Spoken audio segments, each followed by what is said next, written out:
Summer Games Fest finally happened on Friday, and holy crap, we got a lot of games to talk about.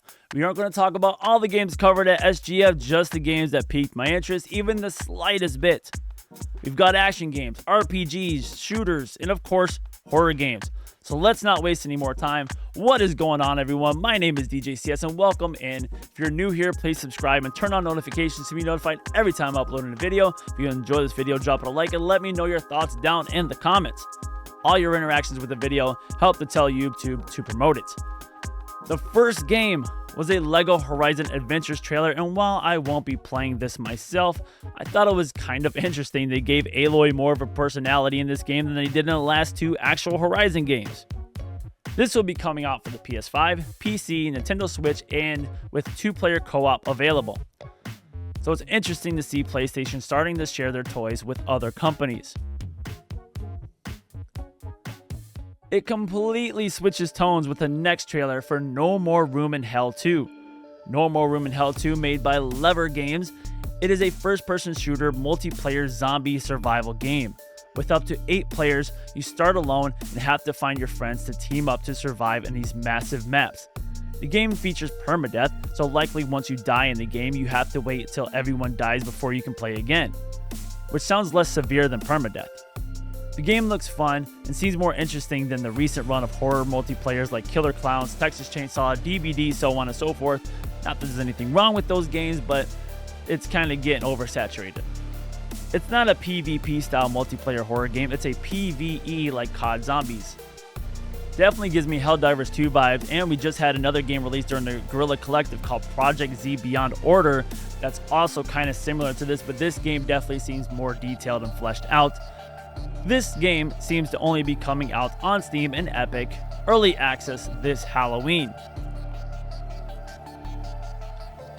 Then they switch back to the family friendly with a Harry Potter Quidditch Champions trailer made by Unbroken Studios. It's not a game for me, but I think my kids will like this, so I figured I'd throw it in here. This will be available on all platforms. This is my first time actually seeing the Star Wars Outlaws by Massive Entertainment, Ubisoft, and Lucasfilms. It looks really fun and the graphics look amazing. An open world Star Wars game? Sign me up. So many cameos seen in the trailer. It appears to be taking place during the original trilogy, so Vader, Luke, Leia, Han, Chewie. Will we see them? I don't know. This will be available on PC and next-gen consoles. It comes out August 30th, and I've heard about it, just never saw a trailer until now. We got a trailer for Neva, which Jeff Neely said was the very first look, but I could have sworn I'd seen this before. Anyway, normally this wouldn't be a game I would play, but the Cool Kids Table, a group of streamers and content creators I am happy to be a part of, started Not a Book Club this year, where every month we play a different game and conversate about it, which has introduced me to a bunch of new games I would have normally never played. So big shout out to the Cool Kids Table for forcing me out of my comfort zone. As for Neva, while it's not a game I'm going to go out of my way to play, I may end up playing it down the line if challenged so by CKT. Neva will be out later this year on PC, Switch, and next-gen consoles. There was a short teaser for Black Myth Wukong, and my god does this game look amazing. This will be the first real Souls-like game that I will likely play because this game just looks so damn good. I feel like I need to play it. Already Game of the Year contender in my opinion. Black Myth Wukong by Game Science will be out on PS5 and PC on August 20th. It will come out later for the Xbox Series consoles. Batman Arkham Shadows, which we were all hyped for just to find out it's only on MetaQuest 3. Maybe it's a good thing, as the villain in the game seems to be Rat King. Of all Batman's rogues gallery, Rat King is not someone I'd expect to be the main villain. An expansion is coming out for Street Fighter 6 featuring Terry, Mei, Alana, and M. Bison. I haven't played a Street Fighter game in forever, and I feel like I should get back into the series and see what all this is about. Speaking of fighting games, a new Dragon Ball Z fighting game is coming out called Sparking Zero, releasing October 11th this year on next-gen consoles and PC.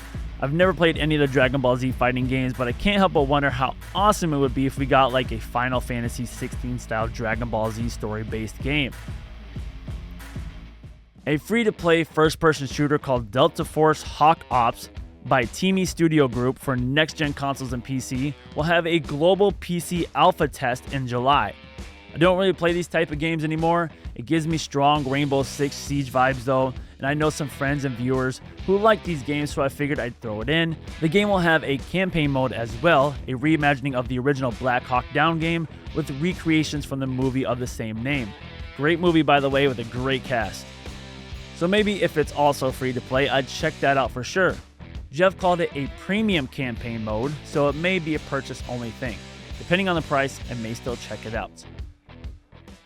Blumhouse, that's right, the horror movie studio, is dipping their feet into the video game world now and releasing quite a few indie horror games. Ones that stood out to me were Crystal Theater of Idols from Vermilla Studios. Not a lot shown, but it seems like a first-person shooter survival horror game.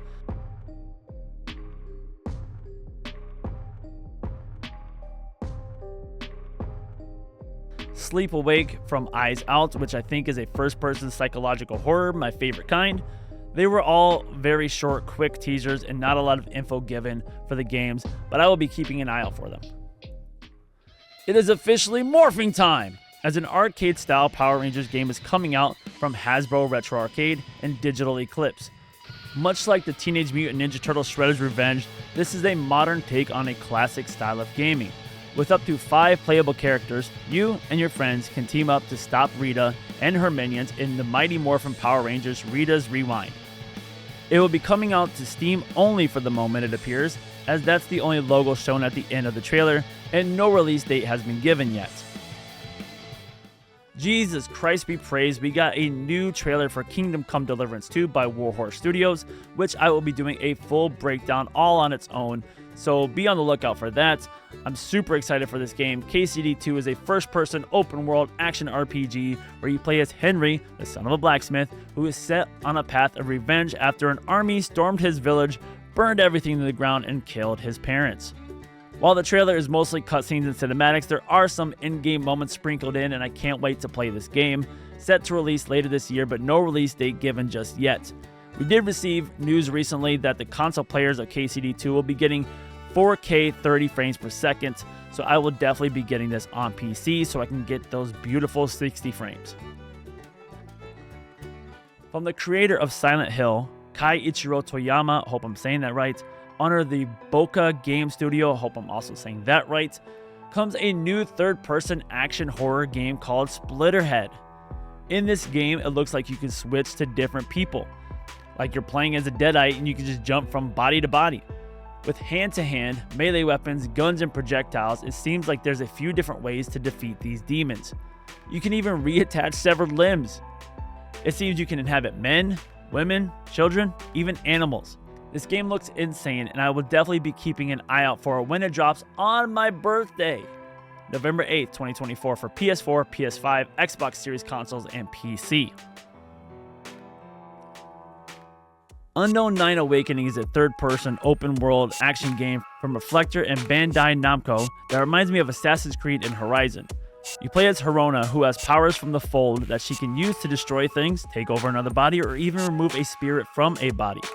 I'm not sure, but it seems she is granted these powers by the Unknown 9. It seems interesting, but I will likely wait till I see more before I decide. This will drop this fall for basically everything but the Switch.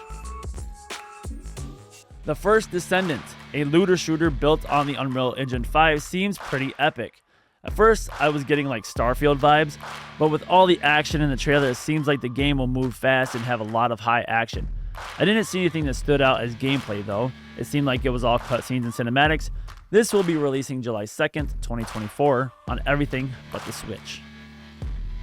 An animated Among Us TV show will be coming out with a pretty great voice acting cast. I never played the game, but I might check out the show. It was announced by Sam Lake, creative director for Remedy Entertainment, that physical copies of the deluxe edition to Alan Wake 2 will be coming out today. Alan Wake 2 was previously digital only.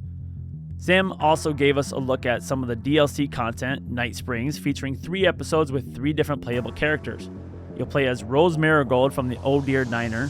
You'll blend reality and fictional worlds with Sean Ashmore, who played Officer Tim Breaker, and Jesse Fadden, finally really bringing the worlds of Control and Alan Wake together. Night Springs appears to be exclusive to the deluxe version of the game, and it doesn't mention if it's free content or not. If you bought the generic version, you can upgrade to the deluxe version, and on PlayStation 5 right now, it's only $16 to upgrade. I really enjoyed Alan Wake 2. I believe it was my 4th game of the year last year, and I will likely be looking forward to playing this DLC content. We got a rather interesting look at the new Skate game. It was almost like a meta joke on themselves of showing how bad the game is at its current state. Following an Office-esque bit for M Corp, which I think is an in-game fictional company for Skate, it's kind of a play on all the gaming companies closing and firing people, but the bit ends by saying, "Oh, crap. Some really bad stuff's happening out there. They're gonna need a lot of help cleaning that up. That's bad." Then switches to the cinematics of Skate. Then someone falls from the sky, which happens a lot in the trailer, and then someone gets hit by a car. The trailer starts off saying, "We're still working on it." As the trailer goes on, we see people climbing up the building, so parkour, I guess. Items being dropped in on the fly, so maybe a live builder. We see this character just rolling, and then just all kinds of chaos going on here with people dropping everywhere. Apparently, they will be doing console playtesting this fall. I don't know if this was intentionally buggy looking or if it is just in that kind of state now, but yeah, a new Skate game is coming out for consoles, and it's also fairly interesting and worth noting that just a few days ago, we got a trailer for a new game called Reckless that's also a skateboarding game that also has live building modes. So it's got some competition, and I believe Reckless will be coming out before Skate. The last trailer and game we will talk about is a new trailer for the Phantom Blade Zero by S-Game, which I talked about when they first showed it last year at a PlayStation showcase, I think it was. Much like Black Myth Wukong, the animations and graphics look amazing, and I get the feeling that this is going to be another Souls-like, but I'm hoping it's more in the line of Ghost of Tsushima, Assassin's Creed, or God of War. So many amazing looking games are coming out, and I can't wait. 2024 has been kind of dry so far, especially after how many amazing games we had last year. The end of this year is going to be pretty stacked. When I play any of these games, it will be, of course, streamed live on my Twitch. Link down in the description. We have fun on Twitch, and we'd love to have fun with you. Playthroughs get edited to YouTube, but it usually takes some time, especially if it's a very long game. If you're new here on YouTube, consider subscribing and turning on notifications so you can be notified every time I upload a new video. If you enjoyed this video, if you've made it this far, you must have, drop it a like and let me know what games piqued your interest down in the comments. With all that said and done, my name is DJ CS. Have a good one, guys, and as always, don't forget to tip your DJ. Later, dudes.